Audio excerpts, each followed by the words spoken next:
Hi, everybody. Welcome to Take It or Break It.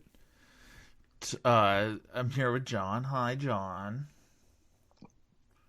Hey, sorry, I was shoving a sausage down my mouth. Ugh, gross.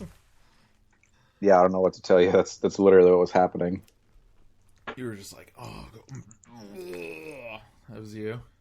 More or less, honestly. Okay. I just took I'm watching these big dogs for the next couple weeks. Mm-hmm. And I worked, and then I got home, and I immediately took them on a long walk. These guys are dragging me all over the place. And let me tell you, they're not even both of them going in the same place. It's different directions. Oh. Hefty. They sound hefty. One of them ate a shirt of mine, and he puked. Wait, really? Yeah. What kind of shirt was it? Oh, like a thermal? Oh, like a thermal underwear shirt? Yeah, it was an old one. Oh, well, all right. I don't even know if we should call that a shirt. It was sweaty. I think that's what he liked about it. Oh, that's what I like about it when I go to eat clothes. The human juices. Oh. Gimme. Yeah, you're always saying that when you eat people's clothes. Yeah. Oh, It's definitely a gesture of endearment and, like a healthy level of obsession when you eat someone's clothes. Oh, yeah, for sure. Yeah. Just to get more of their juices going on. Yeah. It's called being in love. Yeah, I agree. Yeah. I totally agree. What do you think, though, this Kevin Durant injury? Let's just get into it. I sent a pitch about it to somebody last night. Did you not feel good about doing that? Yes. You retracted your pitch. I ended up this. Okay, I want to try to. I already told John about this, but I'm going to try to go through. Okay, so sent the pitch. Felt a little bad about it, in part because I felt a little bit like, oh, something controversial happened. Somebody's going to get a payday out of it. Yum, yum, yum, yum, yum. And that part of it always kind of makes me feel a little yucky, but it's the job. It's fine. Does it make you feel like the scribe in Deadwood? No, I don't say that. Okay. Just curious. No, but when I started to think about it more, I think I sort of started to decide that eventually somebody is going to do reporting about this, and that will illuminate things and make it easier to have a concrete, writable opinion about it. You know what I mean? Instead of just kind of... Corbin, when the reporting happens, will it be illuminating, or will it be bent by the will of Warriors ownership? It's hard to say. Okay. That's not the worst point I've heard, but I just felt weird. Because I think that me and John have, it will surprise the listener to hear that me and John actually maybe kind of have similar feelings about this. Absolutely. Yeah, we've already talked about this. I mean... Which is that I think... The organization behaved irresponsibly and selfishly. I want to try an exercise. And Kevin Durant wanted to play, but pause. To prevent him from playing. We're gonna do a little exercise about this, if you don't mind. Let's do an exercise. I'm going to list off parties involved in this, and we are going to ascribe the blame that we think is due to them. Does that make sense? Sure. Okay. So let's start with the organization, by which I mean Lacob and Bob Myers ostensibly acting as his proxy. Assuming that's what he was doing. Yes.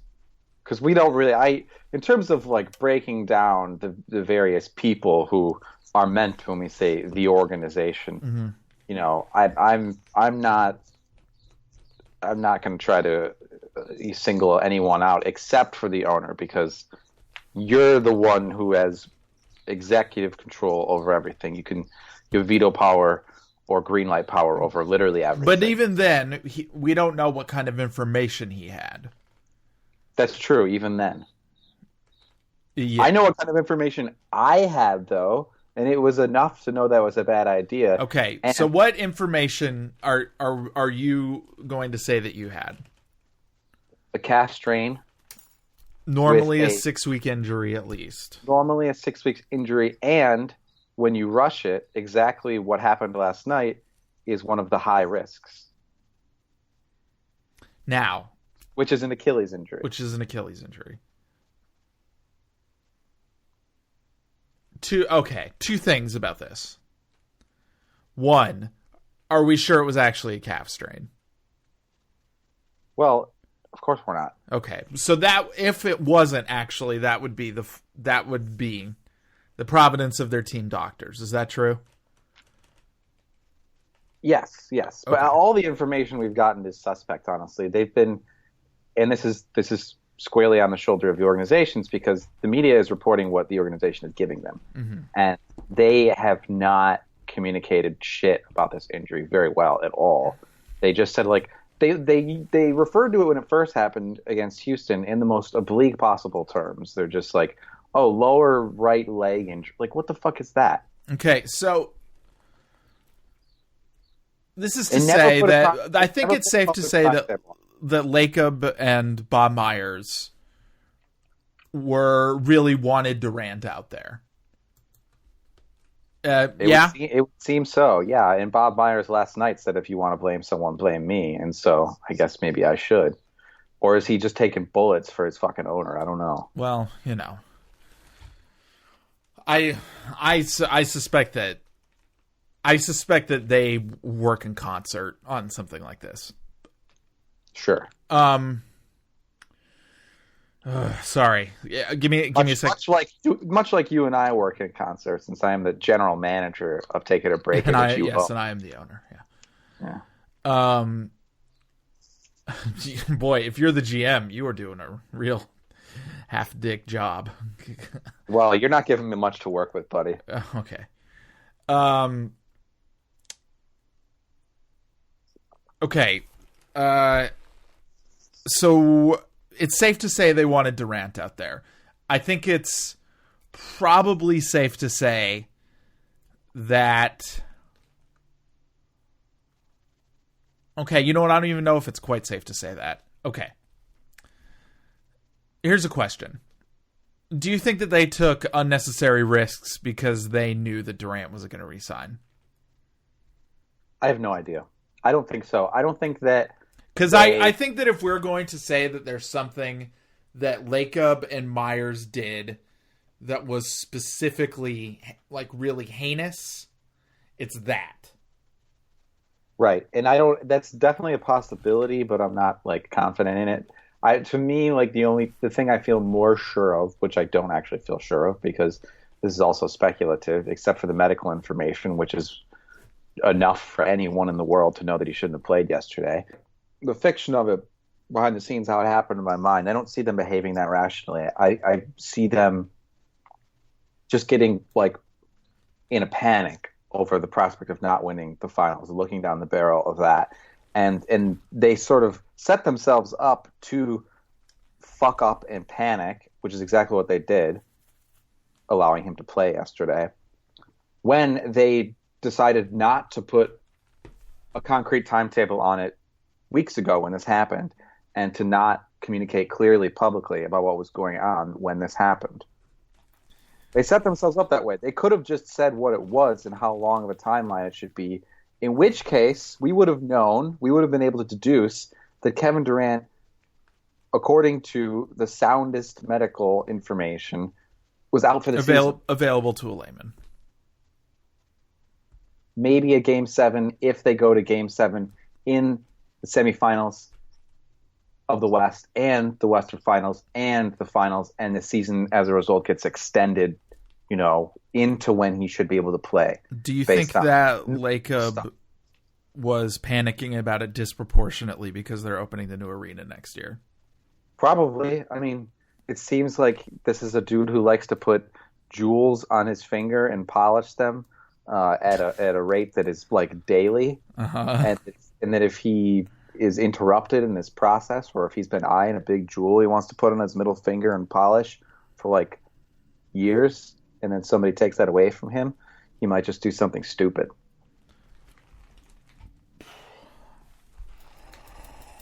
Okay. I mean, I think it goes without say that Joe Lacob doesn't deserve human life, right? Okay, all right. I think he probably doesn't deserve to die. I definitely deserves to die. He's a billionaire. He doesn't deserve love or oxygen or food. Okay, I don't think I can go quite this far, but I mean, a roof over his head is really just so much more than he deserves, and he has so many roofs that he's allowed to put his head under. And I think that's an obvious failure of humanity, of society. Okay, yeah. All right. I want to make it clear that I don't think I don't really wish death on Joe Lacob personally. Well, this is why you'll always be a centrist. Yeah, look, it's true. It's true. It's this is why Corbin is rooting for Joe Biden. Yeah, it's bad. Look, it's bad praxis. Don't get me wrong, but do you think that Myers, Lacob, and other people in the organization contributed to a media narrative that made Durant's injury an up-in-the-air thing when it wasn't really? I definitely wouldn't put it past him. Do you think that column Kawakami wrote, Tim Kawakami of The Athletic, that he was flagellating himself a little over on Twitter today? And in all honesty, he didn't need to do 50 tweets about it, but it was nice to see somebody just sort of coming out and being like, yeah, I fucked up extremely bad. He has a reputation, and I'm not even sure what it is, but if you bring him up with Warriors lifers and stuff, big time Warriors fans, they're like, oh, Kawakami, of course. There's like a certain intonation to it. But what is his reputation? I honestly don't quite know myself. I know that he blocks a lot of people on Twitter. He does block a lot of people on Twitter. But the article he wrote for The Athletic, I went back and read it yesterday. Before he was doing the, oh my God, I'm sorry. And the whole thrust of it is basically like, nobody really knows what's going on with Kevin Durant's injury. Do you think Steph Curry would probably be out there? Would Clay be out there? Yeah, probably, right? And it's super yucky. I think that he himself has admitted that that's not something he should write. You shouldn't. And I personally, I hate sports columnists. I hate Dr. Sports columnists. I've written about it before. It always drives me nuts. You don't know anything about how healthy or unhealthy this guy is. Shut the fuck up about it. But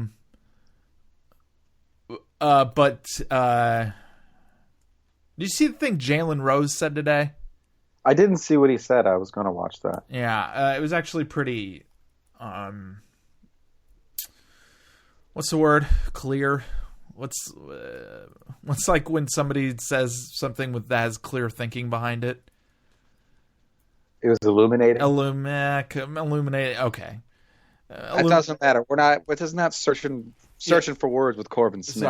I'm sorry for doing an episode of everybody's least favorite show. I think what Rose basically said was that sports has a culture of exacerbating performance over health, and that the sports media is kind of just always entirely too willing to indulge itself in questioning somebody's. I mean, toughness feels weird, but even like questioning if somebody's healthy or not. And Rose himself, when he was saying it, he was like, I said this stuff about Leonard last year, and I shouldn't have. You may recall what happened with Kawhi Leonard on the Spurs last year. And, yeah, so that's a baked in piece of dog shit in the sports media. You know what I mean? Like, I think that hopefully this will teach everybody a lesson. It's hard to say. But probably not, by the way. Probably not. I think I mean, I will say, I think Kawakami has probably learned his lesson. I think it will teach some people a lesson. Yeah, for sure. Yes. I think it will teach some thoughtful people a lesson. If any good can come out of this, it will be that there will finally be a data point to point to when somebody is acting like a shithead about another person's injury. You know what I mean?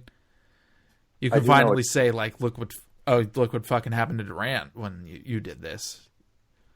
Yeah, and regarding the Kawhi stuff last year, you know who else shouldn't have been puffing his chest about that publicly? Well, Popovich, the whole Spurs organization, really. But I was thinking Tony Parker, who announced his retirement yesterday on the day that a lot of us thought that the Raptors were going to close the series and would be a big day for Kawhi. So let everybody look at horny Tony Parker trying to steal Kawhi's moment. Wow. All right, this is maybe a little conspiratorial, but okay. Okay. So this is a problem with sports media. Nobody should do it. It's way too easy to do it. It's way too easy for Stephen A. Smith to get traction from questioning whether or not somebody's actually injured or not. Just don't do it. You don't fucking need to. Okay. But I think that the question, as it loops back into Myers and Lacob, is whether or not they knew that tendency of the sports media and they did what they could to gin up pressure against Durant continuing to take care of himself. It seems entirely possible. Yeah, I agree. It seems possible. I don't know. Like, I think that that's a heinous thing to accuse somebody of on a certain level. Myers more than Lacob. I mean, Joel Lacob has $1 billion. Yeah, that's the thing, though. Like, part of it is that I can be like, well, Lacob has $1 million, but even then, like, then the question becomes how much is Myers acting as his proxy? You know what I mean?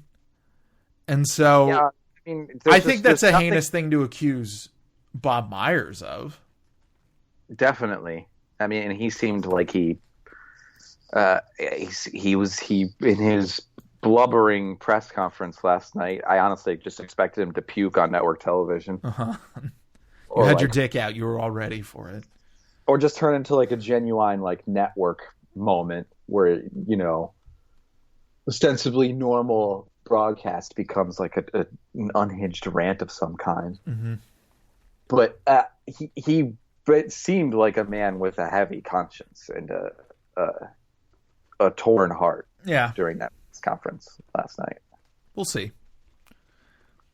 Well, I got to tell you, it cast a whole shadow over the actual basketball that was played. Yeah, but we're actually not done talking about this yet. Sorry. Do you think Durant has to shoulder blame for this? No, I actually don't. I agree. I think that the organization's main priority should have been to protect his health. You agree with this? Yes. The majority and I think that people players... who say he wanted to play are totally ignoring external factors that were pressuring him to play, and also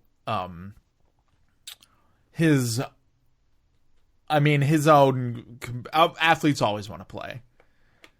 Athletes always want to play. Kawhi last year and Derrick Rose in the past with the Bulls are very uncommon in this regard, right? Mm-hmm. Because they're like, hey, like I actually know that my body isn't ready. And both of those guys were right, of course. Mm-hmm. Most athletes aren't going to do that, especially at the highest level as Kevin Durant is. They're like, let me out there. I want to go. Yeah, if you can walk, you're probably convinced you could play. But then there's another person. Who I think should get some blame here, and that's Kleinman. His agent, his representation. It should. Last you refused to say correctly. I said it correctly this time. No, you said Kleinman. What do I usually say Kleineman as a joke. Oh, well, it's not Kleinman either. It's just Kleiman. There's no N until the end. I didn't know that. Okay, Kleinen. I apparently always misread it. I think that if we look at all of these people who are acting as their society instructs them to, in ways for better or for worse. I think that everybody we've mentioned so far was mostly acting in either their self-interest or what their imagined self-interest was. You know what I mean? I think that it was clearly not... I think that part of Kleinman's job is to make sure the organization isn't fucking over his client. Yeah, of course. And in this regard, he was a colossal fucking failure. He should have been in Durant's ear, telling him, and maybe take him to a fucking specialist, like doing everything he can to make sure that his client doesn't tear his fucking Achilles. Everyone involved failed Kevin Durant. This is not on him.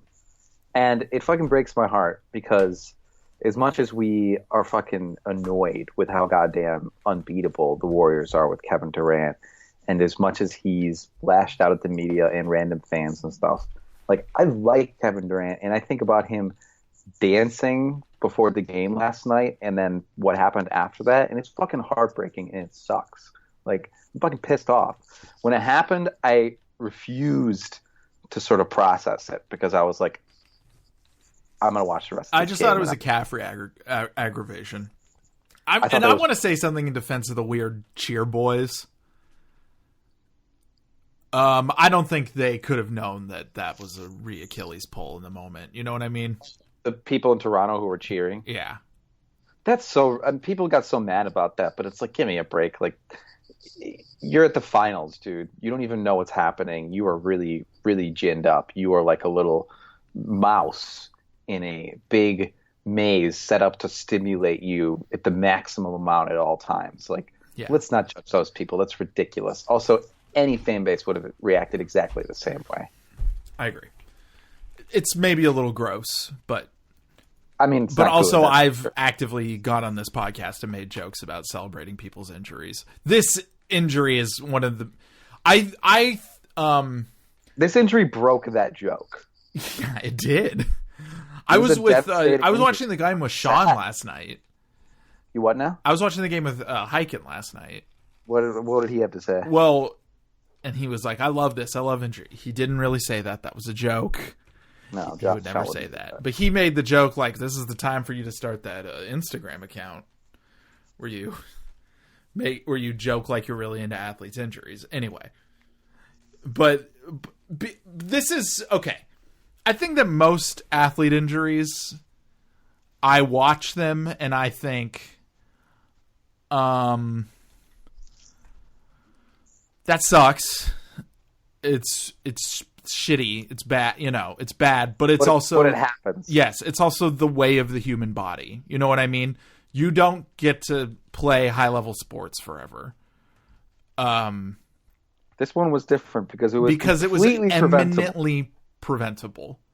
And if anybody had done their fucking job correctly, if the Warriors doctors had put their professional integrity over pressures from their front office, if the front office wasn't just actively thirsting to get a title so that they could open their Butler Arena with a ring ceremony, if Kleinman, who I guess is just like totally fucking unqualified to do his job, did his job.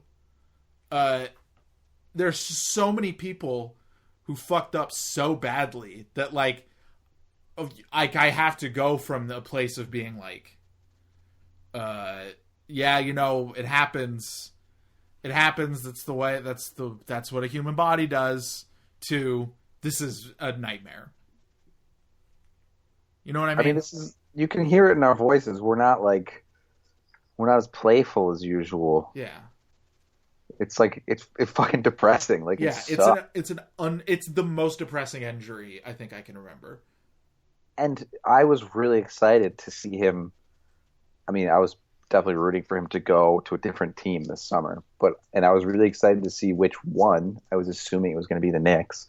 I have no fucking idea what's going to happen now. I don't think anyone does. I think he's going to rehab on the Warriors' dime. I think he's gonna opt in. I mean, I think he should, obviously. Yeah. Although he might not trust their doctors, but which he would have very good reason not to. Apparently, they also cheaped out when they had to redo their medical staff this year because they wouldn't pay the old medical staff well enough to progressive organization. Yeah, light years ahead. Light years ahead. Oh my god. Yeah, it's fucking little things, man. Yeah, it's this light years ahead pronouncement is definitely involves a post-medical perception of the world. Yeah, we're actually more like spirits when you really think about it, you know? Yeah, for sure. Yeah. But I was going fucking insane today anytime I came across somebody acting like the injury that happened last night was just some random thing that couldn't have been prevented. Ridiculous. It fucking ridiculous. It's like, are you kidding me? You like, saw him moving out there too, right? Like they ran him through practice too, and like it was obvious what he could and couldn't do. We heard Jalen, like people were saying, like the practice did not go good. Yeah, no, Bill Simmons was saying that in his podcast like 4 days ago. Yeah, Jalen Rose was saying it 4 days ago too. Like, you can see that shit while he was on the floor last night. It's like, oh, he can do these things. He can still shoot the shit out of the ball, right? He's still but good. If he drives and pulls up, he front irons it. Like, yeah, if he has to actually work somebody, he's gonna fucking fuck his shit up. Heinous. Which, just by the way, heinous. I'm sorry. Oh man, just talking about this makes me mad again. Okay. There's no way he was in shape to play an NBA Finals game. No, ridiculous. He could have done the 3-point contest. I don't even know if he's. I don't think he's going to get through all the racks, though. No, he shouldn't even try to. Yeah. He should be rehabbing. Oh, well, now that's all he's going to be doing. Jesus Christ. It was a good game. It was a good game. The Warriors, after his injury, were very impressive to me. I definitely thought they were just going to crack. Poor Kyle Lowry, man. Incredible. What'd you say? I said poor Kyle Lowry. Poor Kyle Lowry. Well, people love to shit on Kyle Lowry. I'm not. I want to make it clear. I don't love to shit on Kyle Lowry. It always bums me the fuck out if he screws up late in the game. Well, he didn't really. He got blocked on that. But the play before when he bailed out into the half court and Gasol missed the pass. There was a lot of those mental errors going on with both teams. Everybody was kind of shook, I think. Yeah.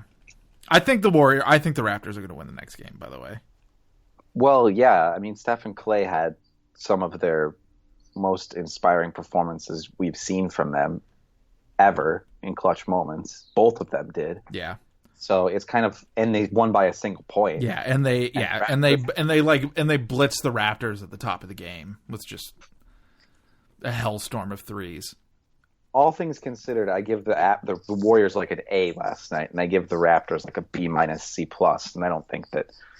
And if the Warriors are winning by 1 in that circumstance, also the Warriors get to go home where everyone hates them. Yeah, how long do you think the fans will stick around the game this time? Yeah, hard to say. You think third quarter will start leaving? Yeah, probably. Yeah, they're light years ahead of the convention. Watching the game that you paid for. Presuming the Raptors win this series, I really think that this is like the most heinous end to a dynastic team in the history of the NBA, right? 2004 was pretty bad. Yeah, man. but did 2000 or was there injury malfeasance? There wasn't injury malfeasance, but there was Karl Malone saying racist, creepy things about Kobe's wife. Yeah, that was weird. For sure. The amount of hatred on that team was pretty off the charts. I guess in terms was the Kobe sexual stuff. I can't remember if that was 03 or 04 off the top of my head. I think that was 03. I could be wrong. Yeah, yes, it was in July 2003. Anyway. So there's that too. Yeah. So I'm going to say that 04 is definitely more spiritually dark, that's for sure. But in terms of In terms of a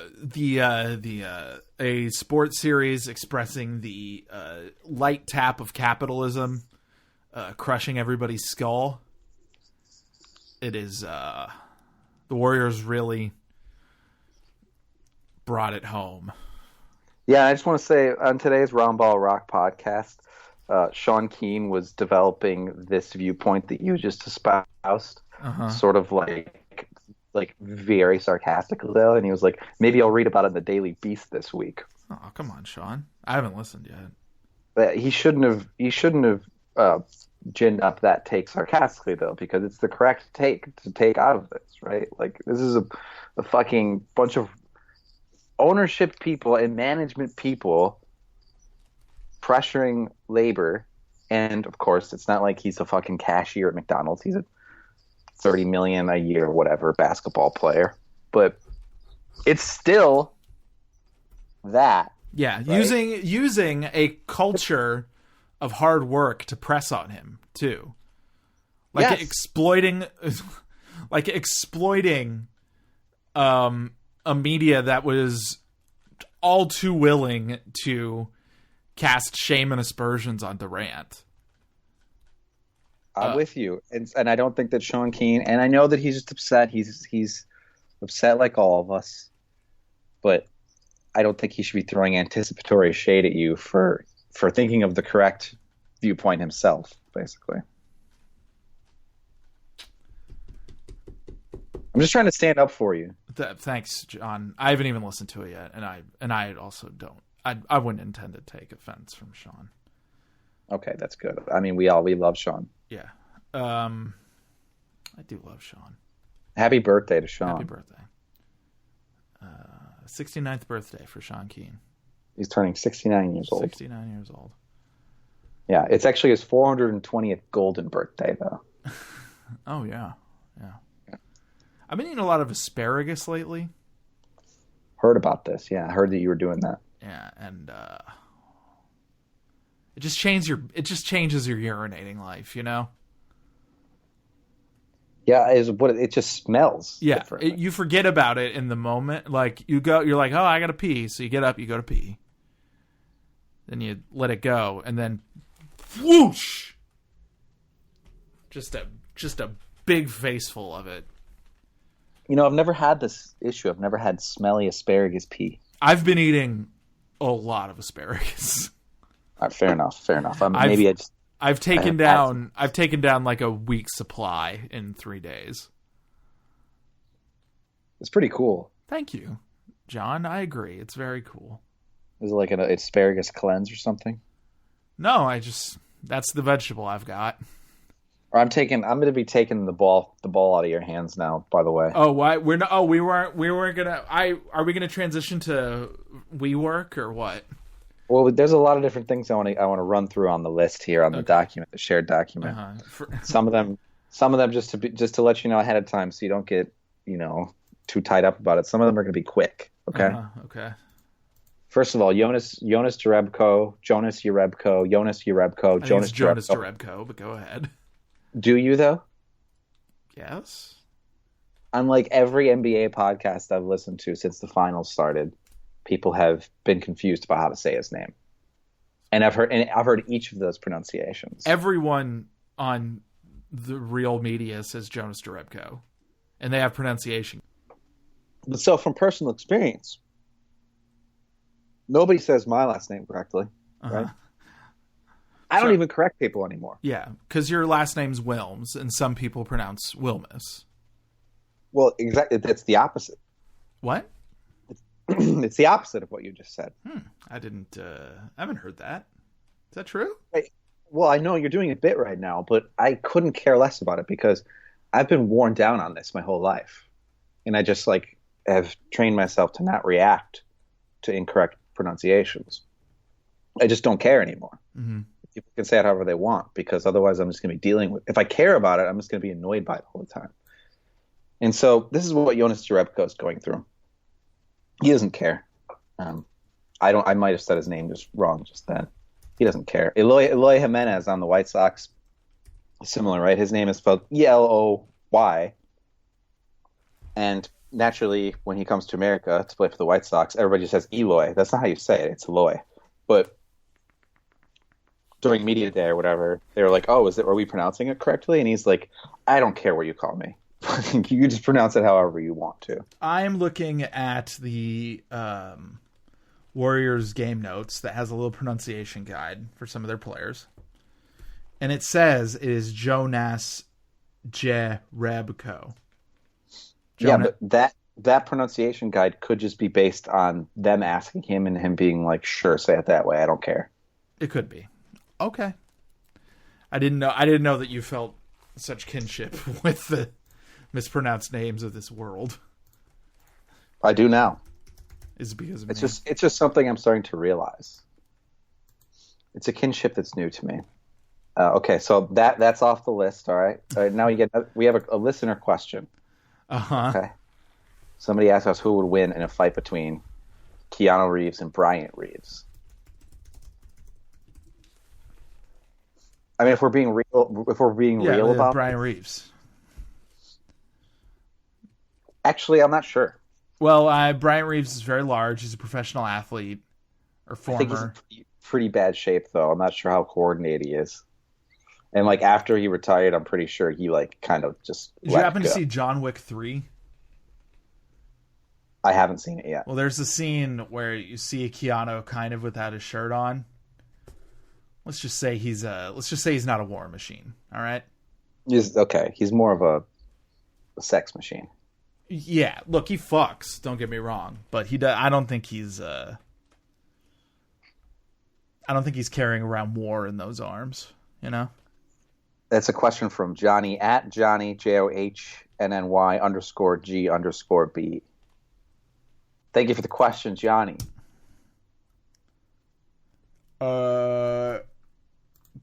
Cool. Neat. Yeah, I thought it was pretty cool. We did a good job on that one. What do you think about the Sonic the Hedgehog movie getting delayed? Seems like a good idea. He was pretty hideous looking. Do you really think that though? Yes, I do. I'm gonna be John. I have like a more intimate relationship with Sonic the Hedgehog than I'm willing to admit. See, I didn't. I was because I was a Genesis kid. Yeah, I never owned a Sega. That's what happens when you're poor. I didn't have any video games. Yeah. I don't think that's a being poor thing. By the way, I think that the SNES costs more. This might be a weird road to travel down, but I'm not gonna dwell on it. Yeah. So I played Sonic the Hedgehog games. I read Sonic the Hedgehog comic books. They're not very good in retrospect. I've started reading Marvel comic books in my what amounts to my middle age. And a little piece of me is always like, wow, these are a lot better than the ones I read when I was a kid. But anyway, it looked creepy. It looked creepy, and it didn't look. And there's like plenty of nice looking 3D models of Sonic the Hedgehog, and there was no reason for his eyes to look like that. The teeth are fucking weird.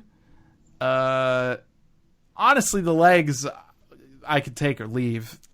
It's pretty strange, but you know, all right. I saw one remodel that kind of cleaned up his eyes with some more traditional arches, and that sort of brought his two eyes together as they usually are in the logo. And I was like, oh yeah, that looks a lot better. And this person did this in 5 minutes. So yeah, it makes sense to me. Well, they did that in 5 minutes. A single frame. Yeah, no, of course. But you know, I think that it's probably worth it to add a few months to production to make the model not look like that.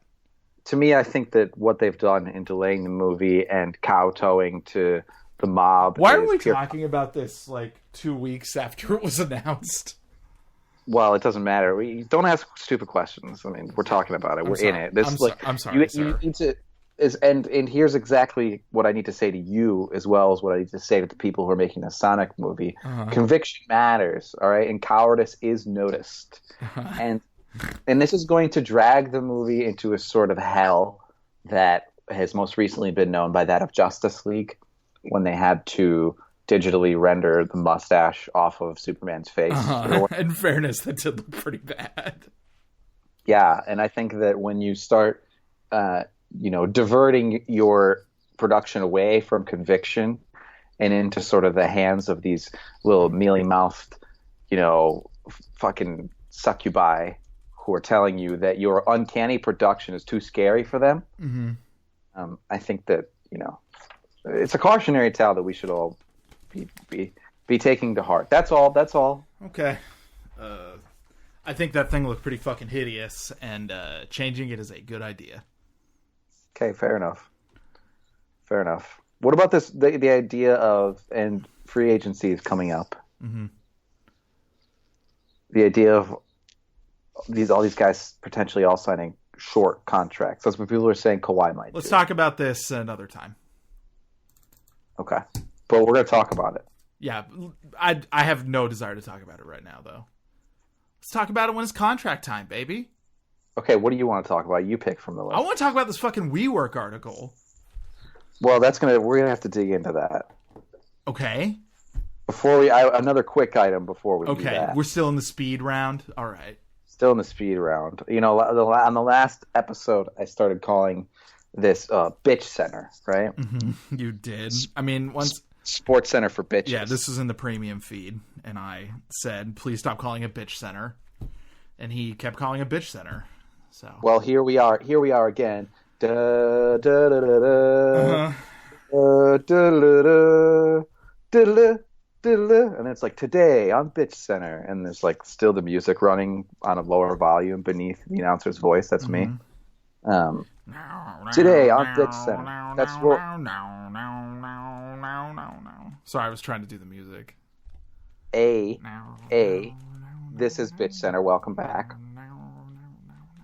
B, we are now setting ourselves upon the ambition, and Corbin doesn't know about this, but you'll like it, to build a brick and mortar bitch center. Do I have to pay for this at all? Well, actually, our Patreon, patreon.com/take it or break it.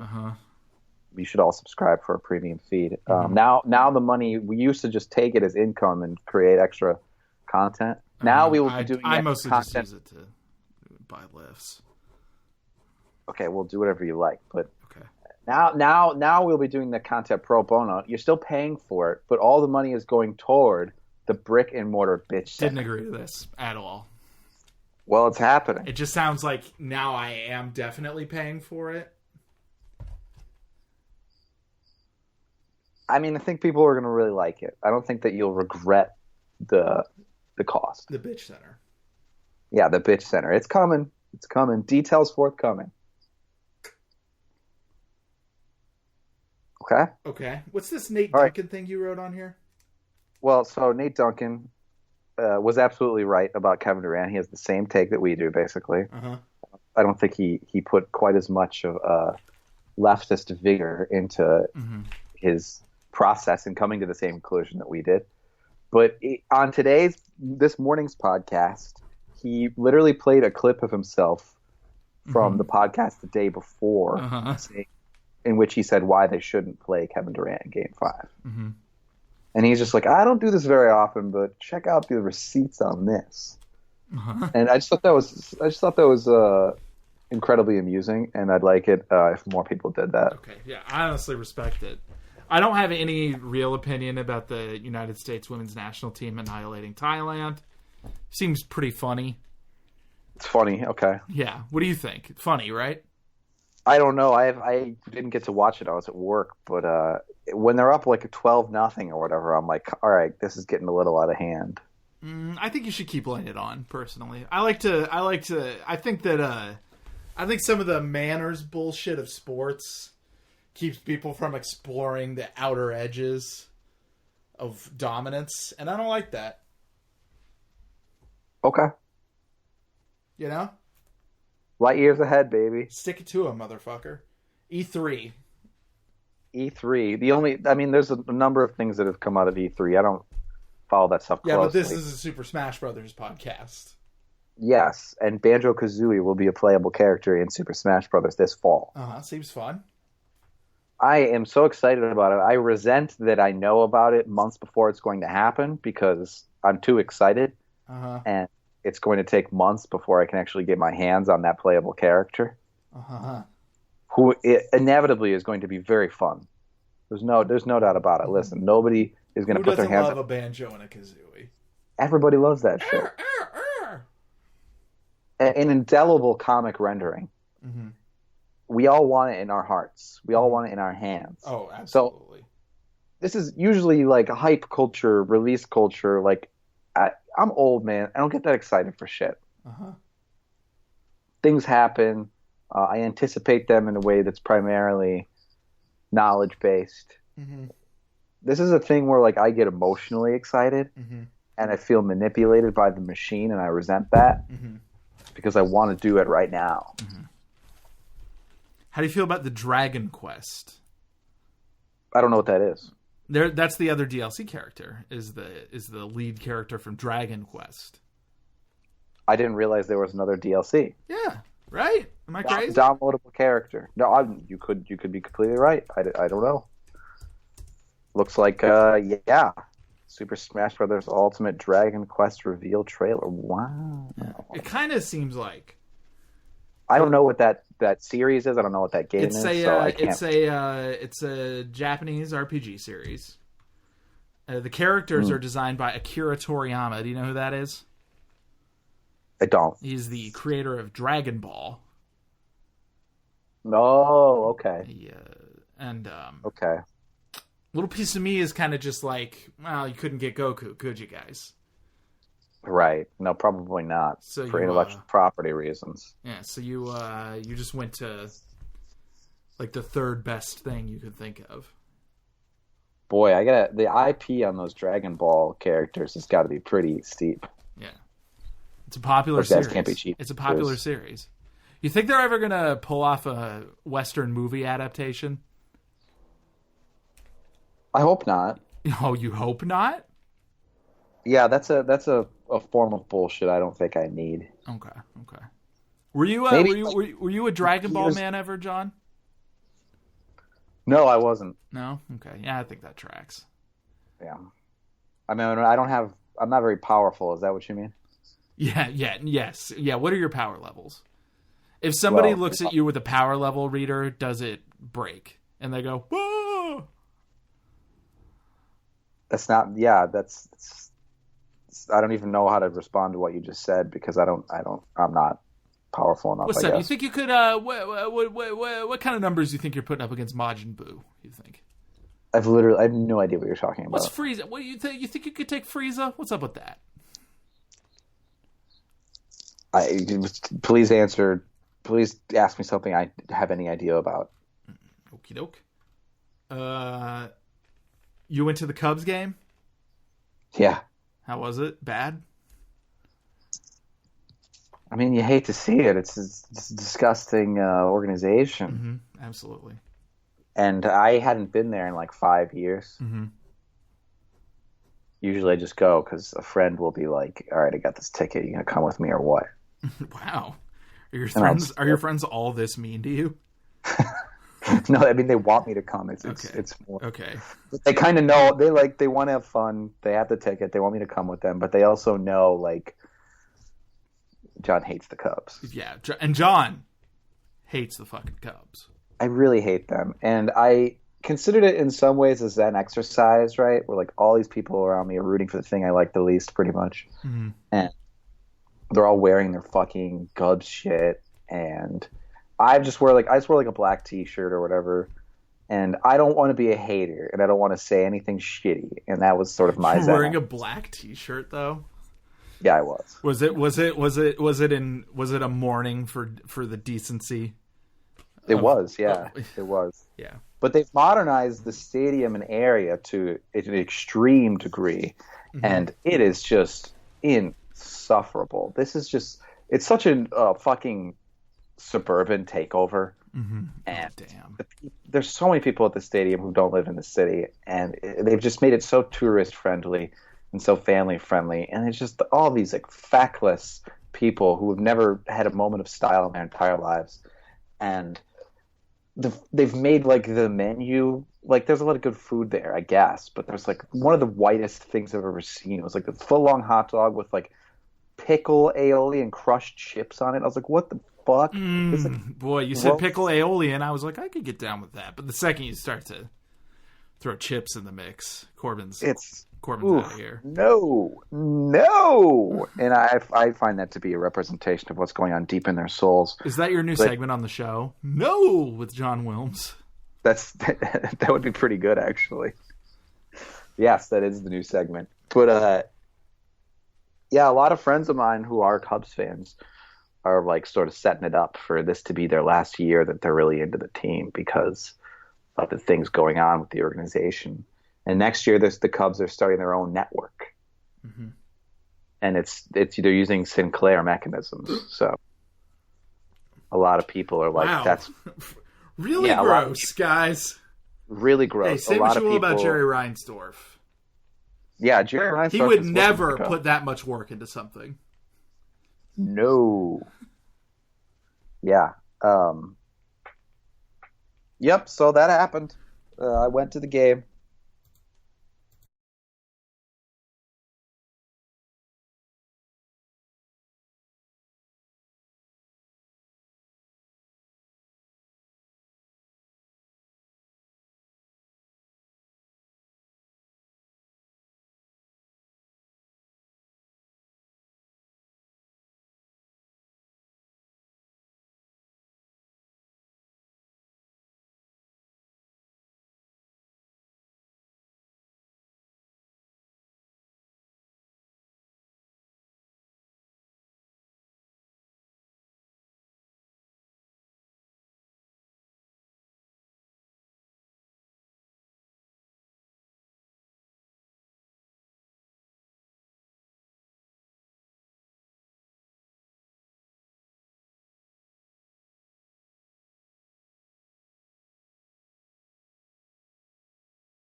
Yeah, one more quick thing though. I just opened up my Venmo because I forgot to, pay someone for something that we were splitting. Venmo is, you have Venmo, Corbin? No, I only use PayPal for some reason. Venmo tries to do a thing where they're like, oh, we're going to be social media. Mm-hmm. And so you have your feed that shows up and it shows people paying other people. Usually people you don't even know. Kind of right? seems like a monumental invasion of privacy, but... Yeah, absolutely. It doesn't say the amount anymore. I think it used to. But then so they also make it when you do a Venmo payment, you have to write a note of some kind so that it's like they can make it content, basically. Uh-huh. So I always just do a random emoji. You're a lot of good reasons to not use Venmo. Absolutely, yeah. But it's like the weirdest shit, too, is like it's always like some person you're not thinking about at all because they're not really in your life and they just happen to be in your fucking phone book, right? So the first thing that comes up, I have a notification that a girl I used to date like 2 years ago paid someone for what they are. The note that this person used to date wrote is bitch water pussy. I don't know what's going on over there. I guess people are having fun with masking their transactions in ridiculous ways. But anybody who wants to get on Cash App or PayPal or anything else, Venmo is fairly hegemonic, though. Mm-hmm. People are always like, Venmo. People are always like, hey, can you Venmo me that? And I always go, I have PayPal. And they go, oh, that's fine. Yeah, I mean, that's just a classic modern Venmo's PayPal, right? It's the same company. Am I crazy? I have no idea. So let's dig into it, though. WeWork. Fucking finally. If you haven't yet read New York Magazine's article about WeWork, We Company. We Company. I personally, Corbin Smith, want you to do what you can right now to pull it up on your phone and read it. It is one of the most psychotic things I've read in my entire life.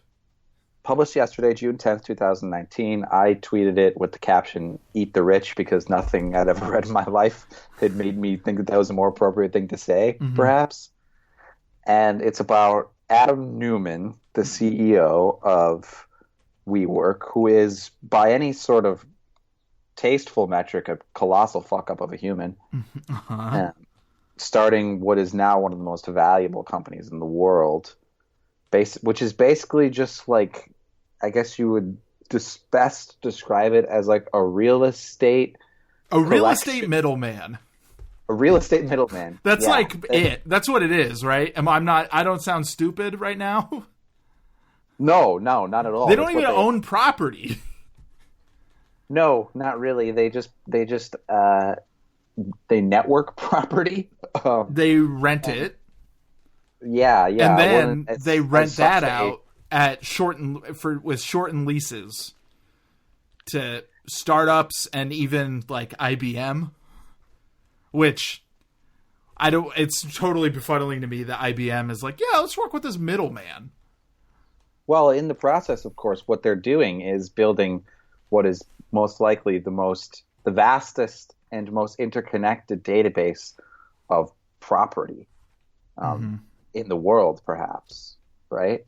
Except they don't own any of it. Right, but that's really valuable information and they're really valuable relationships. I'm just trying to rationalize how this is such a value. I don't know. I don't know if I'm with you on this. I don't know if I'm with me either. I'm just trying to add it up. It's a $47 billion company. It is. It's a $47 billion company. And the amount of like nonsensical, just like fucking idiot Hollywood people and famous tech people who are name dropped casually in this article doing the dumbest shit imaginable. If there's an odious political element, it's in here. It's all in there. Here, let me... Neumann, okay. Can I read an excerpt? Yeah, go right ahead. It's about 2 paragraphs. Go ahead, John. Neumann was born in Israel and moved to New York in 2001 after what he has described as a difficult childhood. His parents divorced when he was 7, and he lived in 13 different homes over the first 22 years of his life. He served 5 years in the Israeli Navy before moving into a Tribeca apartment with his sister, a former Miss Teen Israel who had become a successful model. Neumann enrolled in business classes at Baruch. I don't even know how to fucking say that college. Baruch College? Sure. Mm-hmm. And listen, I'm not a fucking elitist. I don't know how to say anything. And as he told its graduating class in 2017, he spent his early days in New York largely going to clubs, quote-unquote, hitting on every girl in the city and figuring out how to get rich. As Neumann tells it, a friend from Israel invited and asked if all the partying was worth leaving his home, at which point Neumann dropped out of Baruch, that's the way I'm going to say it, to pursue his first big entrepreneurial idea, a collapsible women's heeled shoe. It didn't work, so he pivoted as a single... Shocking. Fucking it didn't work. Stunning. That a shoe that is designed to come apart didn't sell. It didn't take off. I don't know. Yeah. Didn't work, so he pivoted as a single childless man in his 20s and launched a company called Crawlers, spelled with a K, by the way, which sold baby clothes with built-in knee pads. And then it says, the tagline was, just because they don't tell you doesn't mean they don't hurt. He is... No. What does that mean? Manufacturing infant pain to sell clothes. That's what he's doing. That's what he's doing. And then the next sentence is one of the greatest sentences ever written. It just says, crawlers with a K, failed to take off.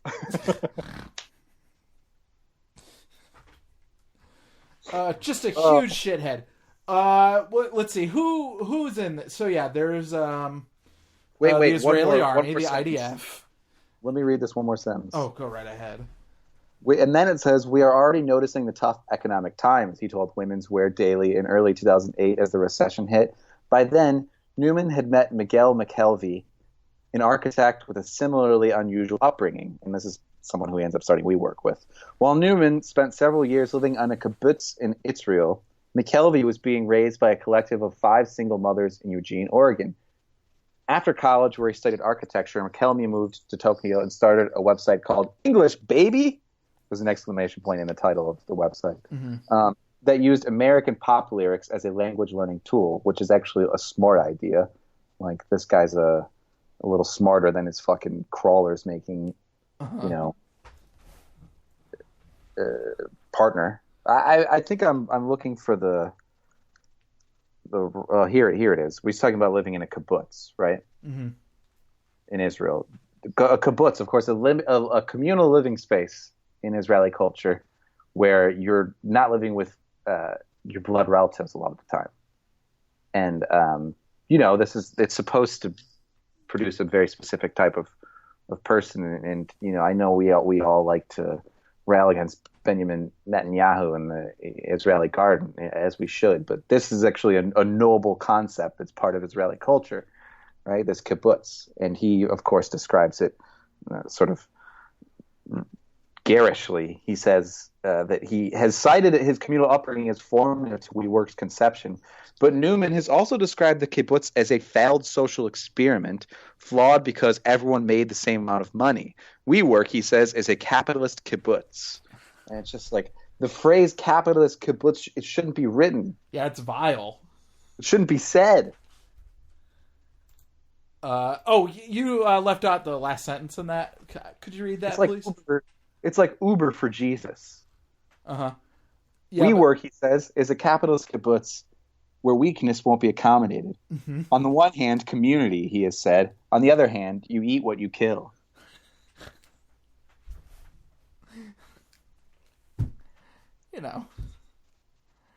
Not great. Uh-huh. Really not great. We get Gwyneth Paltrow later in this thing. Can we just pause for a second? Yeah. Any odious thing that you can imagine is in here. IDF. Newman was in the IDF.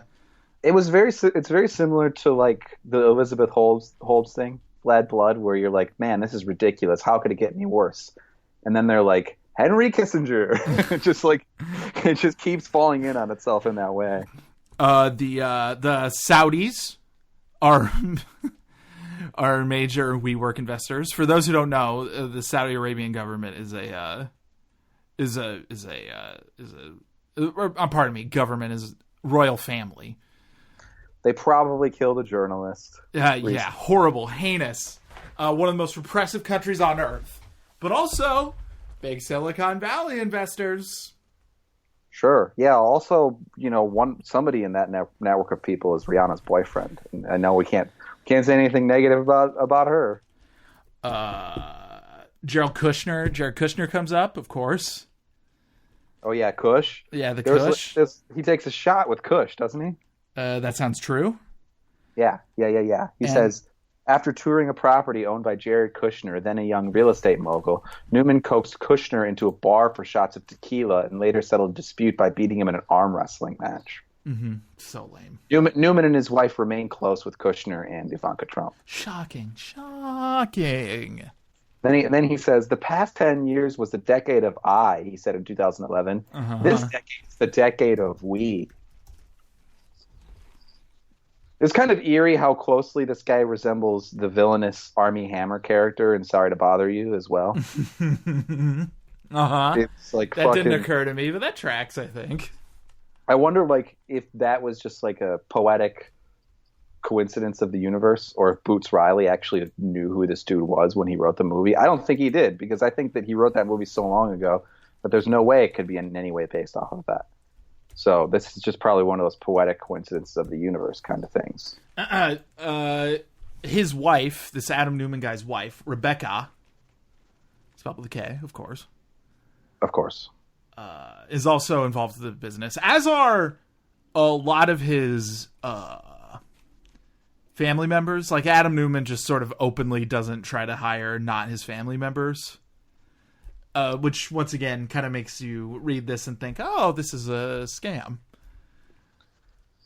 Definitely the most pretentious not possible, but the most pretentious common spelling of Rebecca with the K. K-A-H. Yeah. Oh, yeah, 100%. With one B too, one B. They opened a charter school. Of course. Of course. Was it called We School? It's called We Grow. We Grow. Cool. Cool. A conscious entrepreneurial skill committed to unleashing every child's superpowers. It costs $36,000 a year for 3 to 4 year olds, and $42,000 for kids up to 11. And here's a sentence she says. In my book, there's no reason why children in elementary schools can't be launching their own businesses. That's absurd. Mm-hmm. It's the kind of thing you just shouldn't say. Did I? Sorry, did I forget to mention that she is Gwyneth Paltrow's cousin?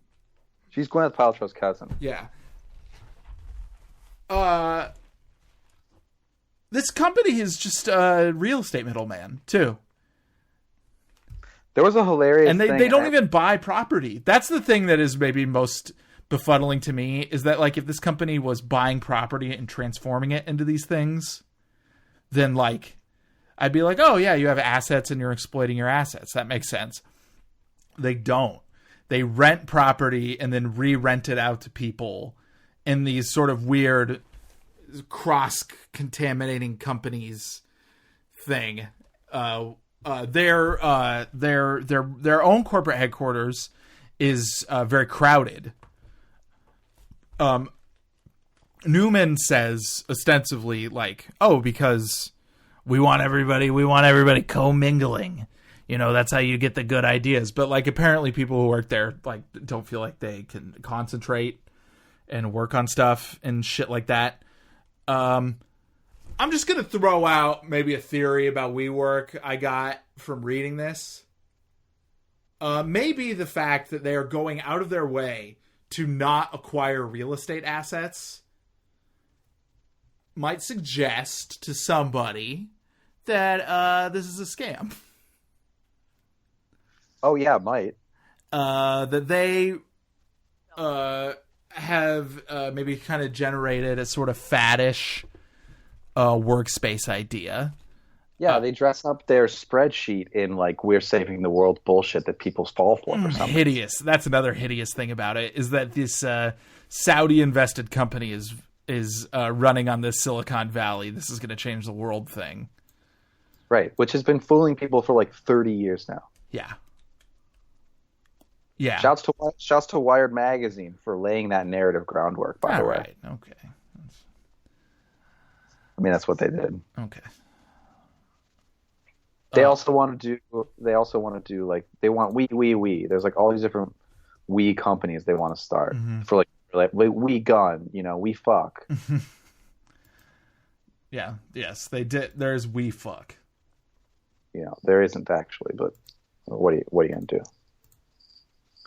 Anyway, you should read this thing. Yeah, it's heinous. Shouts to the reporter Reeves Weidman for assembling. So good. Such a good story. Very good story.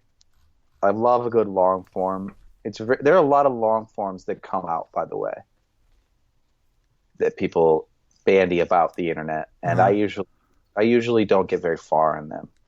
Yeah, I could not stop reading this. It was like crack.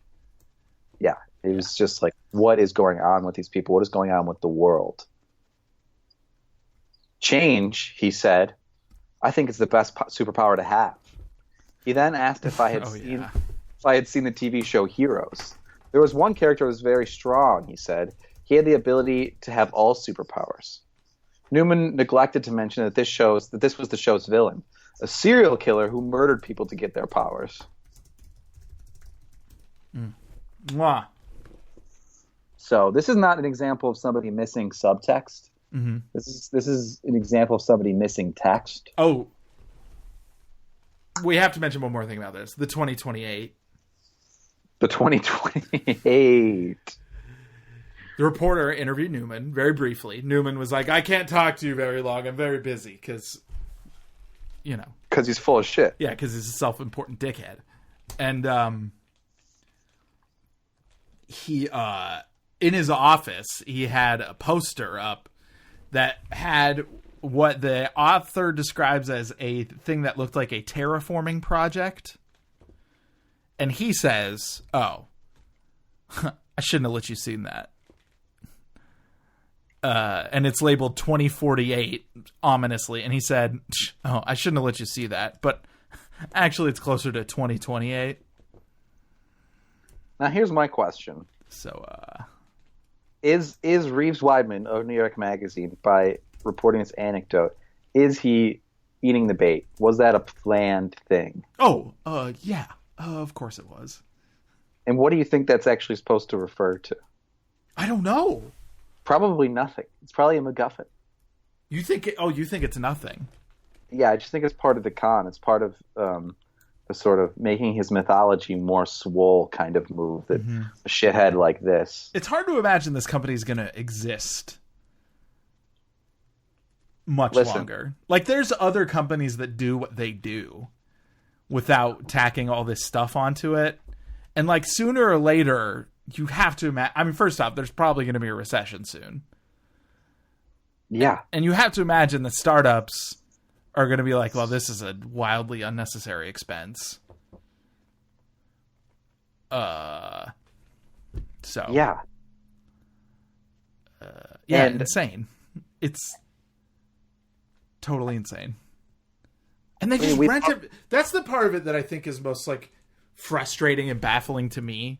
Is, like, why are you running a company that's going out of its way to not acquire assets? It's ridiculous.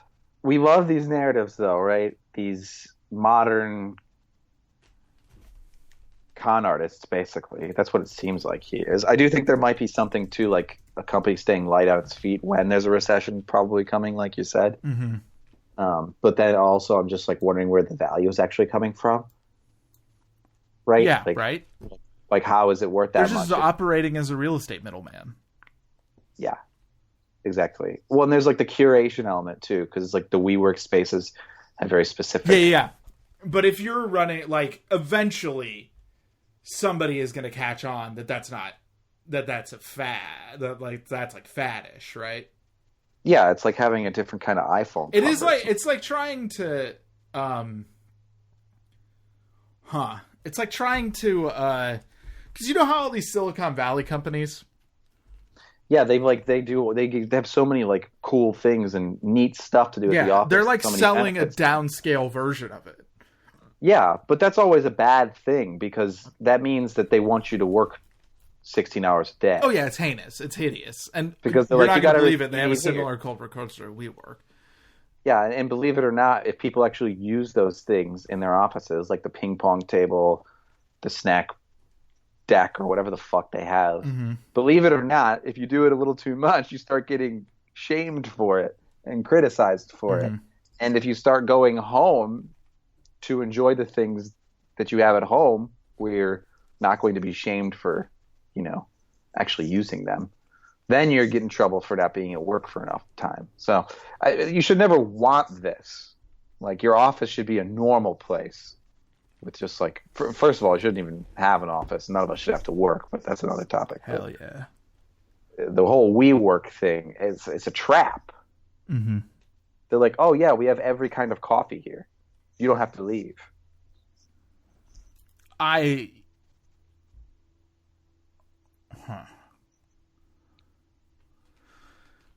Yeah. But like, they're literally just like, you can rent. You know that you can rent a Silicon Valley culture, right? Like, that's what they're doing. Yeah. But then eventually people aren't going to want to do that anymore, right? Eventually people are going to be like, that's not what companies do now. But then again, they've got all these other side businesses, but none of them seem viable. They all seem like crawlers.